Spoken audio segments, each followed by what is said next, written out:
12.30'da bitmiş olacak tamamen. 10.45'te bir aramız var. Tamam, burası. Tamam, lütfen.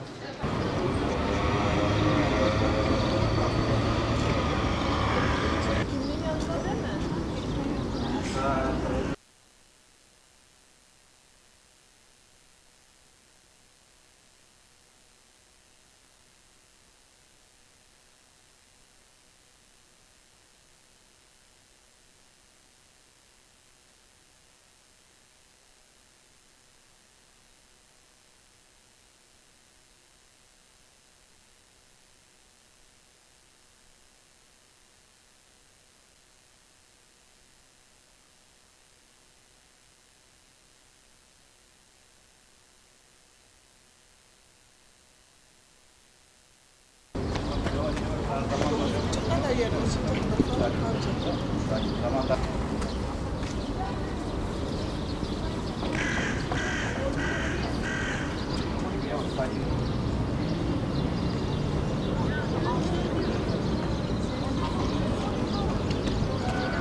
Yavaş koş. Her zaman bak sakin.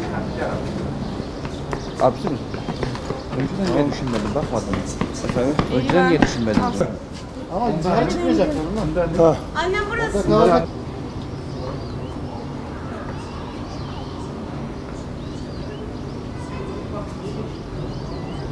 Sınava giriyorum. Heyecanlıyım biraz. Ve sınavda başarılı olacağımı düşünüyorum. En iyisi Allah'a havale ediyorum. Allah'a takdir etsin. Çünkü LGS ile TEOG aynı mantığa bağlanıyordu. Onun için sınava girdim ve kendime başarılı olduğumu düşünüyorum.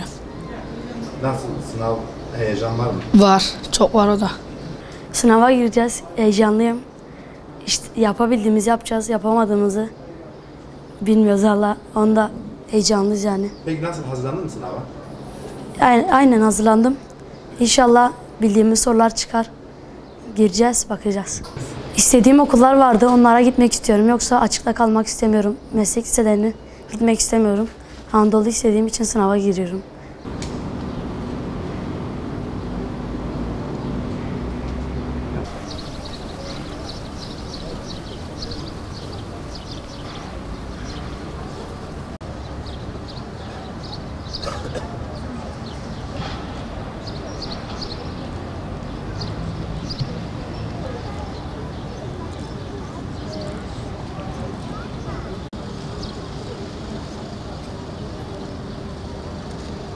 Herhalde çocuğunu sınava getirdiniz. Evet, çocuğumu Neler sınava söylemek getirdim.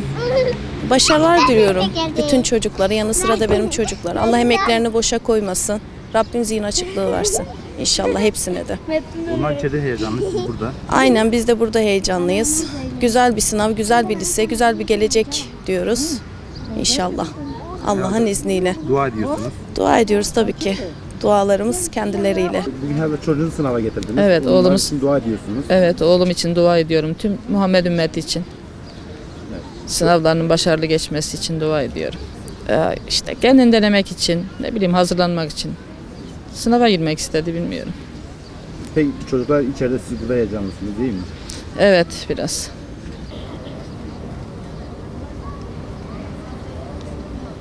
İbrahim herhalde çocuğunu sınava getirdiniz. Evet. Ne söylemek istersiniz? Evet efendim. Vallahi ilk çocuğumdu. Çok duygulandım.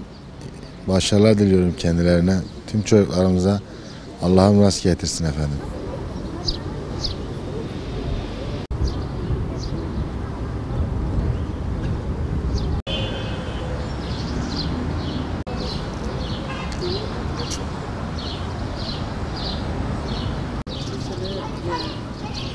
Spor hocası kendini spora korktum bir adası. Sesini de yazdırdım öyle yazsın. Peki ne olacak?